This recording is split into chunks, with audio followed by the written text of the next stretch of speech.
what to do when right goes wrong. Is there any justifiable reason for my heart being broken? Is there any purpose in my pain? Can you make sense out of my sadness? Or did I just go through all of that for nothing? It's about the obstacles. It's about the challenges. It's about the pain that you endure along the way. Stand on the platform, and when that happens, your mind has to immediately shift back, because now you felt and tasted something that you could only get through winning. Are you willing to do it again? If you're willing to suffer, and I mean suffer, your brain and your body, once connected together, can do anything. You have to do the process. The process is non-negotiable. It's just, you have to do it. It's about the grind. Do you have the courage to think?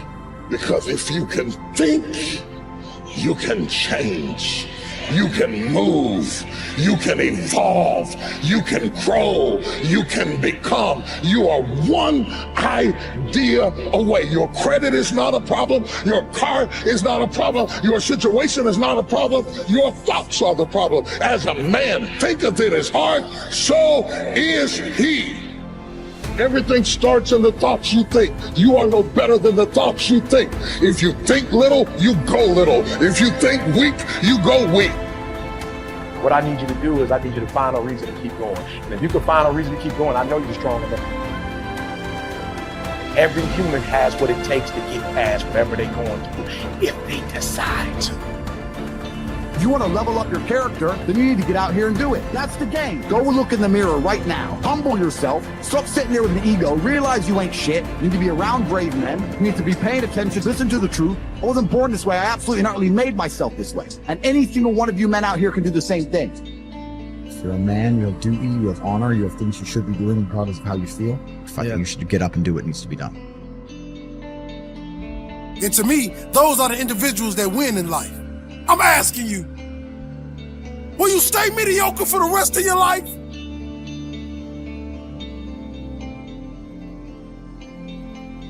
Success happens to you not because you desire it, because you earn it. Everybody desires it. It comes only if you're capable of it. You know, we say in yoga, if you keep one eye on the goal, you have only one eye to find your way. That's not a good way to play a game. It's better both your eyes are on the game. The winning the cup and the accolades are things which happen because we play a game well. It's not because we want them, it'll happen. Because we play well, it happens. So it's always best that we keep our eyes, our body, our mind, everything focused on just one thing. That is when a human being functions at his maximum efficiency. If everything is focused in one way, your body, your energy, your mind, everything is organized in just one direction. A person who's going in one direction will go somewhere. A person who's trying to go in 5 different directions will not go anywhere. For one who is seeing this life as a stepping stone for a larger possibility, for him, there is no failure. For one who is looking at the simple events of this life itself as the goal of life, for him, there is failure and success. If you are just seeing this life as a stepping stone for a larger possibility, if you have a good deal, you use that for your well-being. If you have a bad deal, you use that for your well-being. The economy was on the boom when every fool could be successful. When the economy is on the boom, everybody gets carried, isn't it? Now there has been a meltdown. Now it takes something else to be successful. It doesn't matter what the hell happens with your life. If you are seeing this life only as a stepping stone for a larger possibility, then whatever the situation, it is beautiful and very useful. So various situations in your life, either you can use it to make yourself stronger and better, or you can sit and cry. This is the choice you have. Everything. It doesn't matter what happens. The most horrific event happened in your life that also can be used for your growth and your well-being. So the fear of failure. Failure is bad enough. Fear is adding spice to it, isn't it? I'll give you a formula. If you want to know what makes people happy at the most basic level, when your life conditions match your blueprint, when your life conditions are what you're expecting, not your ultimate dream, but when you meet your basic expectations, you're happy. If your life conditions are better than you expected, you're over the moon. If your life conditions don't match your blueprint, your expectations, you have pain. If your life conditions don't match your blueprint and you believe I'm unable to change it, it's something wrong with me, or it's a permanent problem, or it's pervasive, or it's personal, you get into learned helplessness, then you're going to suffer. And so nothing is permanent, not even the body is permanent. Certainly no problem is permanent. Your soul might be the only thing that might be permanent, right? So it's really helping people to understand that when the life conditions change, your blueprint has to change with it. Either if you're not happy, you either have to change your life or change your blueprint, your expectations. Usually it requires a combination of those two. So often what you say people is slighting is their life conditions changed, and then what they were doing wasn't enough to make them feel the way they wanted to feel, and so then they adapted to an old style of coping. They went back to smoking or drinking or eating or yelling at people or whatever the pattern may be. But that's because they didn't continue to grow. And so that's why it's not a static thing with me. I teach people not just, okay, you're going to make these changes in your values. It's like, you got to look as your life conditions change. You're going to make that happen. As you hit different stages of life, you're going to have to make those decisions. And people everybody wants their life to be better, but no one wants to change, right? So we have to keep changing as the life conditions change. We got to update our blueprint, our values, our beliefs, our rules about how to play the game. And we have to update our behaviors to adapt to where the environment is. If you don't do that, you're in trouble. There are many people during COVID who it was the most horrific experience. There are many people that learned to use COVID, not like COVID used them. They grew their businesses, they expanded their mind, they shifted their emotions. They did things they never would have done. Other people gained 20 pounds, right? So it's all a matter of, do you adapt to the life conditions? And do you learn how to learn? Because this isn't a one-time thing. Oh, I did this thing. I went and worked out for a weekend. Now I'm pumped. Well, great. How long is that going to last? You're going to have to continue to use that and have a daily practice. Otherwise, you, of course, go back. And that's the biggest missing thing. I teach people daily practices that can take what they've learned and make it ongoing in their life, as opposed to, wow, I had this great weekend. The big question is, are we letting ourselves become what we wish to become? In this most important subject of association, here are some actions you may want to take. First, disassociation.